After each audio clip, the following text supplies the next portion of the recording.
اعوذ باللہ من الشیطان الرجیم بسم اللہ الرحمن الرحیم۔ اردو گرامر کے شاعری کے متعلق کچھ سیکھنے کی کوشش کرتے ہیں۔ یہ پہلے سے میں نے وقت کی بچت کے لیے تاکہ ویڈیو زیادہ لمبی نہ بن جائے، یہ ایک غزل میں نے لکھا ہے، یہ محسن نقوی کا ہے، اور اس غزل کو میں جلدی جلدی پڑھ لیتا ہوں تاکہ جو ہمارے پاس بعد میں جو الفاظ ہیں ان کو سمجھنے میں آسانی ہو۔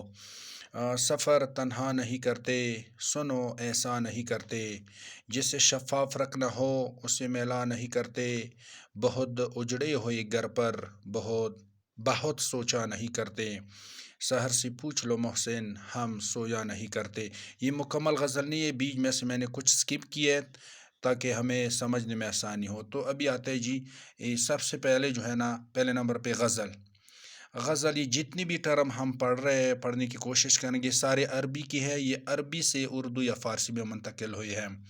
غزل، اس کا لغوی معنی ہے عورتوں سے محبت کی باتیں کرنا۔ غزل عربی زبان کا لفظ ہے، غزال سے نکلا ہے، جس کے معنی ہے ہرن۔ ہرن کی منہ سے شکاری کی ڈر کی وجہ سے نکلنے والی آوازوں کو بھی غزل کہا جاتا ہے، اور اردو ادب میں سب سے زیادہ غزل کو پذیرائی ملی ہے۔ نمبر 2 پہ ہے نظم۔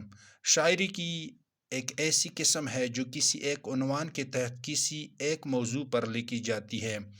نظم میں شروع سے آخر تک خیال کا رفت اور تسلسل ضروری ہے۔ نظم یہ ہے کہ کسی ایک موضوع پر اس میں شاعری کی ہوتی ہے، جس طرح ہمارے پاس ہے نعت ہے، اس میں پہلے شعر سے لے کر آخری شعر تک ایک ہی مضمون بیان ہوا ہوتا ہے۔ اچھا، ابھی غزل اور نظم میں کیا فرق ہے؟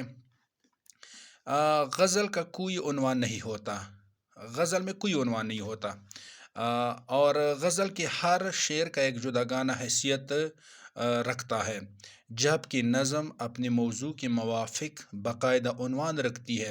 اس کا عنوان بھی ہوتا ہے، اور اس میں نظم میں جو نا ایک ہی جو مضمون ہے اس کو بیان کیا جاتا ہے، جبکہ غزل میں اس طرح نہیں ہوتا۔ ہم یہ کہہ سکتے ہیں کہ غزل میں ہر ایک شعر بذات خود ایک نظم ہوتا ہے۔ مقصد یہ کہ اس میں ہر ایک شعر کا ایک علیحدہ مطلب ہوتا ہے، ایک علیحدہ اس کا وہ مضمون ہوتا ہے۔ اچھا، ابھی نیکسٹ ہو گیا جی نمبر 3 پہ مصرع۔ کسی بھی شعر کی ایک سطر کو مصرع کہتے ہیں۔ لغوی معنی ہے دروازے کا ایک تختہ، ایک سائڈ دروازے کا۔ تو ادھر ہمارے پاس جو غزل ہے، اچھا اس میں مصرع کون سا ہے؟ اس میں سفر تنہا نہیں کرتے، یہ ایک ہی سطر، یہ جو ہے نا یہ ایک مصرع ہے، یہ والا سفر تنہا نہیں کرتے۔ اگلا جو ہے نا 4 نمبر پہ شعر۔ کسی بھی شعر کے دونوں سطور کے مل جانے سے ایک شعر بن جاتا ہے۔ مثلا اسی غزل میں سفر تنہا نہیں کرتے، سنو ایسا نہیں کرتے، یہ ایک مکمل شعر ہے۔ اچھا، اگلا جو ہے وہ ہے 5 نمبر پہ مطلع۔ کسی بھی غزل قصیدہ کے پہلے شعر کو مطلع کہتے ہیں۔ مطلع کا مطلب ہے طلوع ہونے کی جگہ۔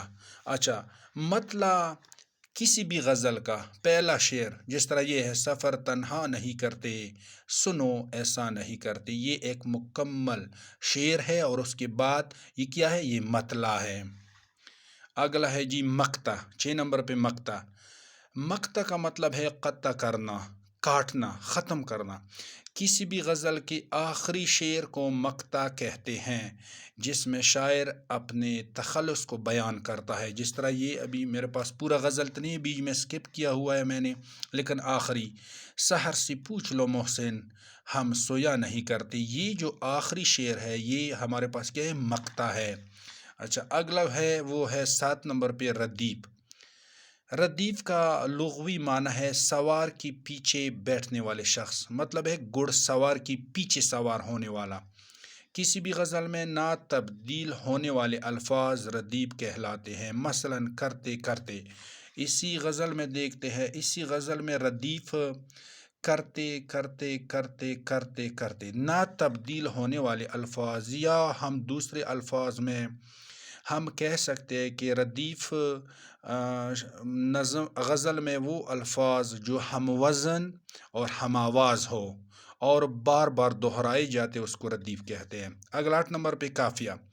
قافیہ کا مطلب ہے پے در پہ آنے والے، پے در پہ آنے والے الفاظ۔ وہ ہم آواز الفاظ کو قافیہ کہتے ہیں۔ قافیہ ہمیشہ ردیف سے پہلے آتے ہیں، مثلا تنہا، ایسا، میلا، سوچا وغیرہ۔ دیکھیے یہ ہم آواز ہوتے ہیں لیکن ہم وزن نہیں ہوتے، جس طرح یہ ہے تنہا، ایسا، میلا، سوچا، سویا وغیرہ۔ یہ جو ہے نا یہ قافیہ ہے، یہ ردیف سے پہلے، یہ ردیف ہے، ردیف سے پہلے آتے ہیں۔ اگلا ہمارے پاس ہے 9 نمبر پہ ہمارے پاس ہے تشبیہ، ایک چیز کو دوسری چیز کے مانند ٹھہرانا۔ وہ شیر کی طرح بہادر ہے، وہ دودھ کی مانند سفید ہیں، تو یہ تشبیہ ہے۔ نمبر 10 پہ استعارہ، استعارہ کا مطلب ہے لغوی معنی ادار لینا۔ علم بیان میں کسی لفظ کو حقیقی معنوں کے بجائے مجازی معنوں میں استعمال کرنے کو استعارہ کہتے ہیں۔ مثلا وہ شیر ہے، مطلب کسی بندے کی طرح یا کسی جانور کی طرف اشارہ کرتے ہیں، حالانکہ وہ شیر نہیں ہوتا کہ وہ شیر ہے۔ وہ دودھ ہے، مطلب وہ سفید چیز کی طرف اشارہ کرتے کہ وہ دودھ ہے، حالانکہ وہ دودھ ہوتا نہیں ہے۔ تو اس طرح الفاظ کو استعارہ کہتے ہیں۔ نمبر 11 ربائی، ربائی ربا عربی زبان کا لفظ ہے، جتنی بھی اثارے ہیں اس کا مطلب ہے لغوی چار چار۔ شاعرانہ مضمون میں ربائی اس صنف قسم کا نام ہے جس میں 4 مصروں میں ایک مکمل مضمون ادا کیا جاتا ہے۔